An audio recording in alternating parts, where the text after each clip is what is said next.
तो chapter number 6 और हमारा टॉपिक है फ्लूइड स्टैटिक्स। जी। Book problems. इसकी पहली प्रॉब्लम जो है वो शुरू करते हैं। In a hydraulic press a force of 20 Newton is applied to a piston of area 0.2 meter square. So the area of the other piston is 2 meter square. What is pressure transmitted through the fluid? और ठीक है, अगर मैं इसको थोड़ा सा आपको जल्दी जल्दी डायग्राम के जी। जरिए भी समझा दूँ तो आसानी हो जाएगी।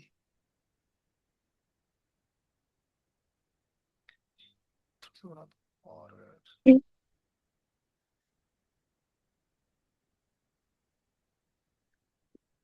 जी। मैं एक जनरल सी डायग्राम बना रहा हूँ और आप देख सकती हैं दोनों पिस्टन में एरिया कितना फर्क है। हम्म। तो अब वो यहाँ पर जो है ये पिस्टन हमारे पास मौजूद है। जी। This is piston number 1 and अगर मैं इसकी बात करूँ तो ये हमारा पिस्टन नंबर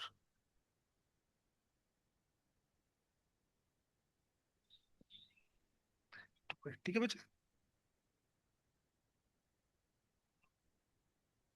जी।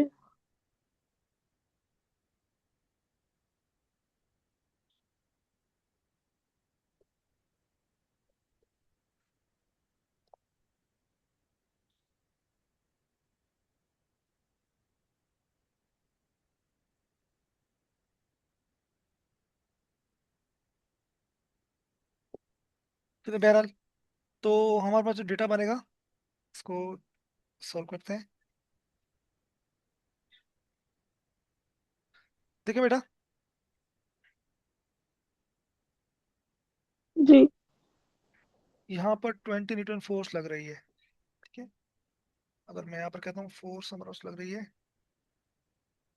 F1 और दिस इज एरिया 1। कितनी न्यूटन फोर्स लग रही है हमारे पास? 20 न्यूटन। कोई न्यूटन। और इसका एरिया 0.20 सेंटीमीटर क्यूब बना। टू और मीटर में दिया हुआ है तो जी। Metre square. The area of the other piston is, तो इसका जो एरिया है तो आपको दिखाई दे रहा होगा, इसका एरिया भी हम्म। हैवी है, हाई है। तो सेकंड हम्म। पिस्टन का जो एरिया है अगेन वो है 2। ठीक है, तो अब हमें फाइंड आउट करना है प्रेशर ट्रांसमिटेड, कितना प्रेशर गया है। P1 बेसिकली P1 P2 के इक्वल ही होगा, P1 कह देते हैं। प्रेशर इक्वल जी। डिस्ट्रीब्यूट होते हैं। और हमें पार्ट बी में फाइंड आउट करना है फोर्स ऑन द पिस्टन। तो अब F1 तो गिवन है, how much force there this piston get, we need to find. Okay,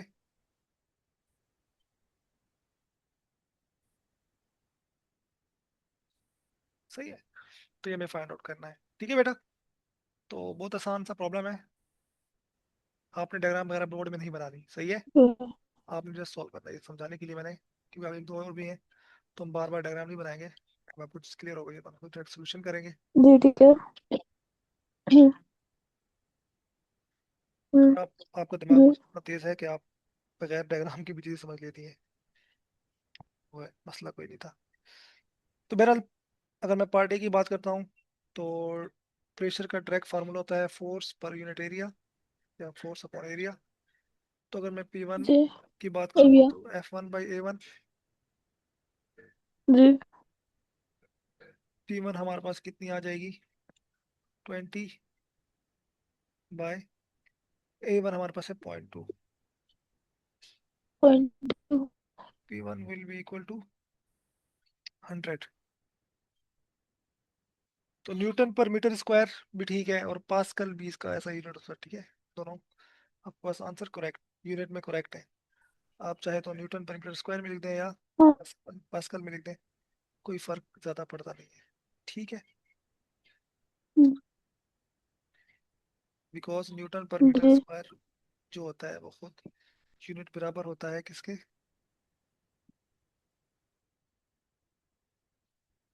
pascal के। So it was an easy. Let's have part B. Part B में क्या है बचे, कि हमें जो है F2 मालूम करनी है। तो हमारे पास जो उसका जी मैकेनिकल एडवांटेज आया था, जो उसका जो मैकेनिकल एडवांटेज होता है, जी जी बेसिकली किसके बराबर होता है, F1/F2 इक्वल टू A1/A2, जी ठीक है। तो A2 जी एफ नहीं, F1/A1, सॉरी थोड़ा सा ये खराब हो रहा है। अब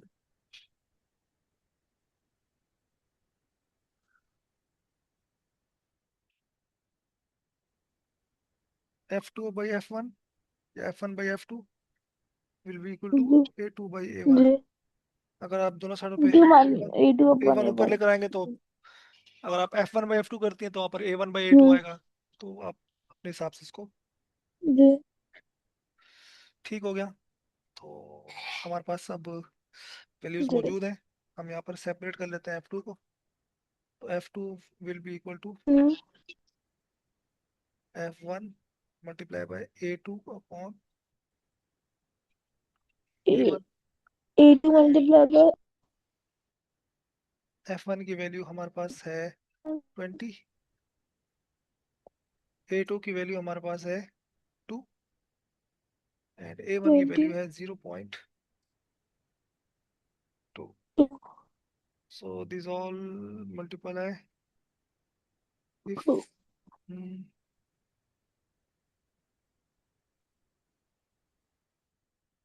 क्या आंसर आ रहा है,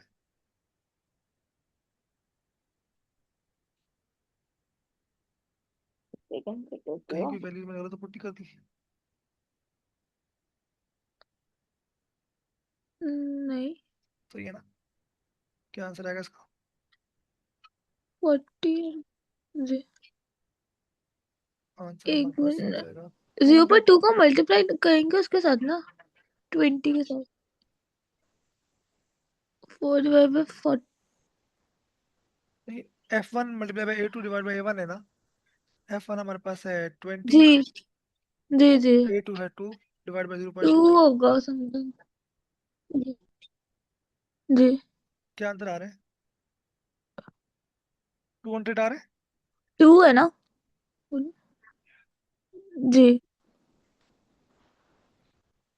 20 को नहीं ना सर मुझे 20 को मल्टीप्लाई 0.2 से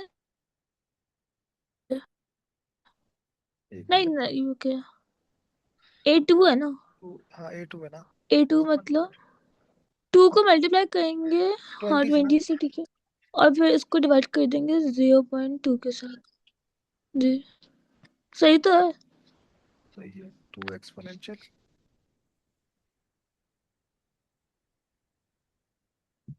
200 आएगा हाँ 200 आएगा, ठीक है।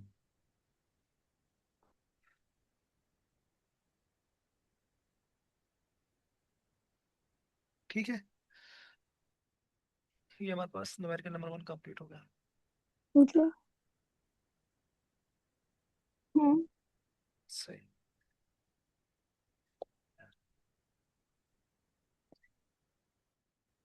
ठीक है बच्चों, इसको नोट आउट कर लें। जी कर लिया